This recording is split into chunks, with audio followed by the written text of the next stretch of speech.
সম্ভবত আমাদের ওই নির্বাহী ম্যাজিস্ট্রেট যিনি ছিলেন উনি সংবিধানের বোঝাপড়াটা উনার খুবই দুর্বল ছিল, এই কারণে বলছেন সাংবিধানিকভাবে ভিত্তিহীন। কাউন্টডাউন শুরু হয়ে গেছে আপনার মহাশয়। কাউন্টডাউন শুরু হয়ে গেছে মানে কি? উনি কি ইউনূস সাহেবকে হুমকি দিচ্ছেন? আবু সাইদ কিভাবে সন্ত্রাসী এই ব্যাপারটা উনার প্রুফ করে দেওয়া উচিত। নির্বাহী ম্যাজিস্ট্রেট যিনি ছিলেন অর্থাৎ তাপসী তাবাসসুম উর্মি, তার ফেসবুক স্ট্যাটাস এবং তার পরবর্তীতে গণমাধ্যমে যখন আলোচিত হলো সেই জায়গায় তিনি যে ইন্টারভিউটা দিয়েছেন এটার পর ভিত্তি করে চার সাইডে যখন অনেক সরগরম অবস্থা, তাকে দেখলাম কেউ কেউ মানে হিরো বানানোর একটা চেষ্টা করছে। তখনই তাকে আমি চ্যালেঞ্জটা ছুড়ে দিলাম যে আমার সাথে সে 1-to-1 ইন্টারভিউয়ে আসুক, তাকে কোনো ব্যক্তিগত আক্রমণ না, কোনো কিছু না, শুধুমাত্র যুক্তিতর্কের মাধ্যমে আমরা কথা বলতে চাই যে সে যে বলল তার কথাটা যৌক্তিক নাকি অযৌক্তিক। আমি একটু তার স্ট্যাটাসে চলে যাই সরাসরি, যে এটা সে এখন সরিয়ে ফেলেছে বলে দাবি করছে। তার প্রথম লাইনটাই ছিল সাংবিধানিকভাবে ভিত্তিহীন অন্তর্বর্তীকালীন সরকারের প্রধান উপদেষ্টা। তার মানে উনি সরকারকে বলছেন সাংবিধানিকভাবে ভিত্তিহীন। আমার তাহলে প্রশ্ন, তার মানে বর্তমান বাংলাদেশের সরকার তাহলে কে? উনি ডক্টর মোহাম্মদ ইউনূসের আন্ডারে যে গভর্নমেন্টটা আছে এইটাকে যদি উনি অসাংবিধানিক বলে এইটাকে যদি মানে সরকার হিসাবে মানতেই রাজি না থাকেন, তার মানে উনার চোখে কি বর্তমানে সরকার খুনি ফ্যাসিস্ট শেখ হাসিনা? শেখ হাসিনা পলাতক এবং এই খুনি শেখ হাসিনা পালিয়ে চলে গেছে এবং পালিয়ে চলে যাওয়ার পরবর্তীতে ডক্ট্রিন অফ নেসেসিটির ভিত্তিতে একটা সরকার গঠন করা হয়েছে।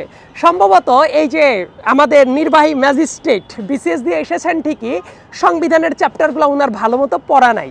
আমাদের সংবিধানের আর্টিকেল 106 যদি উনি দেখতেন তাহলে দেখতেন আমাদের অ্যাপিলেট ডিভিশন যেটা আছে সুপ্রিম কোর্টের, এটার কিন্তু কি আছে, একটা কিন্তু অ্যাডভাইসরি ক্ষমতাটা আছে যে সরকার গঠনের আগে রাষ্ট্রপতি কিন্তু তাদের মতামত চেয়েছে, সুপ্রিম কোর্টের অ্যাপিলেট ডিভিশন থেকে সেই মতামতটা দেওয়া হয়েছে যে এক্সট্রা অর্ডিনারি সিচুয়েশনে এখন সরকার গঠন করা যেতে পারে এবং ওই মতামতের উপরে ভিত্তি করে এই সরকার শপথ গ্রহণ করেছে। তার মানে এই সরকার যে শপথ গ্রহণ করেছে সেটারও কিন্তু ব্যাপ্তিটা এই সংবিধানের ভেতরেই আছে। সম্ভবত আমাদের ওই নির্বাহী ম্যাজিস্ট্রেট যিনি ছিলেন উনি সংবিধানের বোঝাপড়াটা উনার খুবই দুর্বল ছিল, এই কারণে বলছেন সাংবিধানিকভাবে ভিত্তিহীন।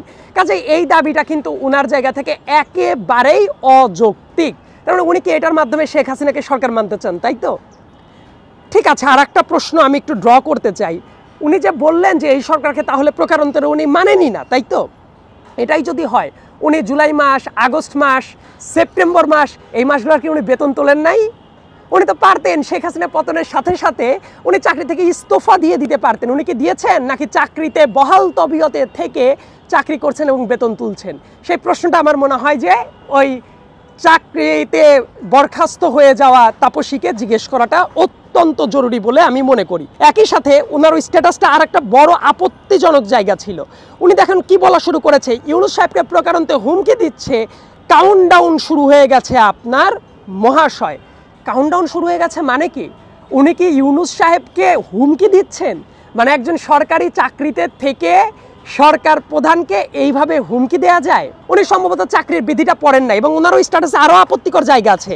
উনি যেটা বলার চেষ্টা করছে যে ওই যে তুমি কে আমি কে রাজাকার রাজাকার, মানে দেশের মানুষ বোধহয় ছাত্ররা রাজাকার হিসেবেই নিজেদেরকে ঘোষণা করেছিল। ব্যাপারটা কি এটা ছিল?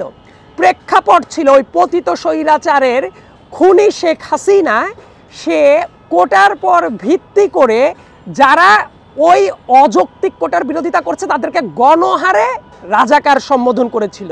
ওইটার প্রতিবাদে স্লোগান উঠেছিল তুমি কে আমি কে রাজাকার রাজাকার, কে বলেছে কে বলেছে স্বৈরাচার স্বৈরাচার। আবার ডক্টর মোহাম্মদ ইউনূসের বক্তব্যটাকেও খুবই বাজেভাবে মিস ইন্টারপ্রেট করেছে।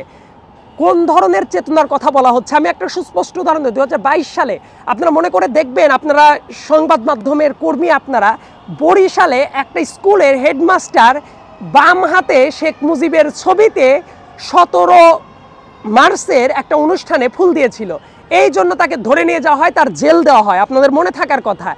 এই যে চেতনার নামে এই টাইপ একটা ফ্যাসিস্ট কালচার চালু করা হয়েছিল, মানে এই টাইপ চেতনাকে রিস্টার্ট মারার কথা বলা হয়েছে যে নতুন বাংলাদেশ নতুনভাবে সাজানো হবে। 71কে কে অস্বীকার করে? আমি দৃঢ়ভাবে বিশ্বাস করি ডক্টর মোহাম্মদ ইউনূস 71কেও বিশ্বাস করেন, আমরাও বিশ্বাস করি। উনাকে যখন ওএসডি করে আনা হলো, ওএসডি করে আনার পরে সাময়িক বরখাস্ত যখন করা হয়, সেটাও কিন্তু আইনের স্পেসিফিক ধারা উল্লেখ করেই সেটা করা হয়েছে। এবং উনি যে সরকারি চাকরির বিধি লঙ্ঘন করেছেন, এটা আমার বলার দরকার নাই, তার জন্মদাত্রী মা সেটা কিন্তু তিনি কিন্তু নিজে স্বীকার করেছেন, কারণ তার বাবাও সরকারি চাকরি করতেন, তার মাও একজন কলেজের টিচার, এবং তার মা দেখবেন আপনারা নিজেরাই স্টেটমেন্ট দিয়েছে যে এটা সরকারি চাকরির বিধির লঙ্ঘন। আরও সাথে আরেকটা তথ্য আমি আপনাদেরকে বলে রাখি, সরকারি চাকরিতে কেউ যখন ঢুকে সরকারি বিধির উপরে কিন্তু তাদের ফাউন্ডেশন কোর্স হয়, তাদের কিন্তু পরীক্ষায় বসতে হয়, এবং ওই বিধিগুলোর তাহলে সম্পর্ক তার কিন্তু বিস্তারিত আইডিয়া থাকার কথা। উনি তো এই কোর্সগুলোর ভেতর দিয়ে যেতে হয়েছে, উনি তার মানে এটা বলতে পারেন না যে উনি এই কোর্সগুলো সম্পর্কে জানেন না। মাঠের অলরাউন্ডার আমি, আর ঘরের all rounder Tilex. Tilex toilet cleaner, clean মানেই টাইলক্স। তাকে কিন্তু 2 বছর শিক্ষানবিশ হিসেবে কাজ করার শর্তেই সে কিন্তু চাকরিতে জয়েন করেছিল। প্রজ্ঞাপনটা হয়েছিল 1 নভেম্বর 2022, জয়েন করেছিল সম্ভবত ডিসেম্বর মাসের দিকে। ওই তারিখ থেকে যদি হিসাব করেন আজকে কত মাসের কত তারিখ, মানে কত সালের কত তারিখ, 2024 সালের এই মাসটা চলছে অক্টোবর, তাহলে কি তার চাকরির বয়স 2 বছর হয়েছে? তার মানে টেকনিক্যালি ওই প্রজ্ঞাপন অনুসারে উনি কিন্তু এখনও শিক্ষানবিশ। আর শিক্ষানবিশ হিসেবে শর্ত কি জানেন? শিক্ষানবিশ কালে যদি তিনি চাকরিতে বহাল থাকার অনুপযোগী বলে বিবেচিত হন, তবে কোনো কারণ দর্শানো ছাড়াই এবং সরকারি কর্ম কমিশনের পরামর্শ ব্যতিরেকে তাকে চাকরি থেকে অপসারণ করা যাবে। আমি কিন্তু সরাসরি ওই প্রজ্ঞাপন থেকেই পড়ছি। তার মানে উনাকে তো সরকার আরও দয়া দাক্ষিণ্য করছে, উনাকে কিন্তু সরাসরি অপসারণ করার বিধান আছে, যেহেতু উনি শিক্ষানবিশ। উনাকে তো সরাসরি অপসারণ না করে কি করা হয়েছে? সাময়িক বরখাস্ত করা হয়েছে। এটা বলবো উনাকে একটা দয়ার দান করা হয়েছে, কিন্তু আইন অনুসারে উনাকে কিন্তু সরাসরি অপসারণও করা যায়। সেই ক্ষেত্রে উনি বলার চেষ্টা করছে আবু সাইদকে ট্র্যাক করছে বিশৃঙ্খলা সৃষ্টিকারী সন্ত্রাসী একটা ছেলে। আবু সাইদ এই মানে শেখ হাসিনার সরকার প্রথম যার পর গুলি চালিয়েছে সেটা হলো আবু সাইদের পর, এবং আবু সাইদ এই আন্দোলনের আমাদের কাছে এমন একজন ব্যক্তি যে ব্যক্তির জন্য সারা দেশের মানুষ এক হয়ে যায় যে ফ্যাসিস্ট শেখ হাসিনার সরকারকে নামাতে হবে। সেই জায়গায় আবু সাইদকে সে সন্ত্রাসী এবং একই সাথে বিশৃঙ্খলা সৃষ্টিকারী হিসেবে ট্যাগ করছে, এবং উনি একজন সরকারি কর্মকর্তা। আমার জানার ইচ্ছা, আপনাদের সবার চ্যালেঞ্জ করা উচিত, আবু সাইদ কিভাবে সন্ত্রাসী এই ব্যাপারটা উনার প্রুফ করে দেওয়া উচিত। উনার বলা উচিত যে এই গ্রাউন্ডে উনি আবু সাইদকে সন্ত্রাসী বলেছেন।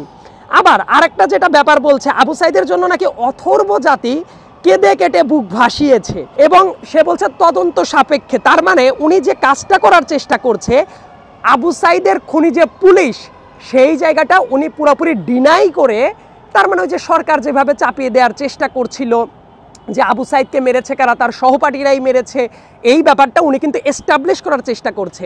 উনি সরকারি চাকরিতে থেকে যখন এই কথাটা বলছে, এটা একেবারেই গণবিরোধী কথা, এটা কখনোই ফ্রিডম অফ এক্সপ্রেশন না। আপনাদের একটা ছোট্ট উদাহরণ দেই, জার্মানিতে দাঁড়িয়ে নাজি পার্টির কেউ যদি বলে তারা সব কথা বলতে পারবে, সেটা কি ফ্রিডম অফ এক্সপ্রেশনের দ্বারা কি কাভার্ড করে? উত্তর হলো না। আপনি সব কথা বলতে পারেন না, ন্যূনতম স্যানিটি থাকা উচিত অ্যাটলিস্ট যখন আপনি সরকারি চাকরি করছেন। আপনার এই কথার দ্বারা তাহলে তো এইটা এন্টায়ার শহীদ যারা তালিকা ছিল তারা প্রত্যেকেই বিতর্কিত অবস্থানে চলে যাচ্ছে, এবং আপনি একটা জাজমেন্ট ডেলিভারি করে দিচ্ছেন যে কারো কোনো দোষ ছিল না, সন্ত্রাসী কার্যকলাপের মাধ্যমে হাসিনার পতন ঘটেছে। আপনার এই স্ট্যাটাস তো এটাই রিপ্রেজেন্ট করে, তাই তো? তার মানে কত বড় দেশ বিরোধী কথা এবং দেশের মানুষের স্পিরিটের বিরোধী কথাবার্তা বলেছেন এই তপসী তাবাসসুম উর্মি, এবার একবার চিন্তা করে দেখেন। সো একই সাথে তিনি ডক্টর মোহাম্মদ ইউনূসকে হুমকি দিচ্ছেন, তারপর লেজিটিমেট গ্রাউন্ডকে প্রশ্ন করছেন, আবার আবু সাইদ এবং অন্যদেরকে সন্ত্রাসী চরিত্রে আখ্যা দিচ্ছেন, এবং যারা দেশের মানুষের রক্ত ঝরিয়েছে, যাদের হাতে রক্তের দাগ লেগে আছে, তাদেরকে উনি ডিফেন্ড করছেন। এটা সরকারি চাকরিতে থেকে করা যায়?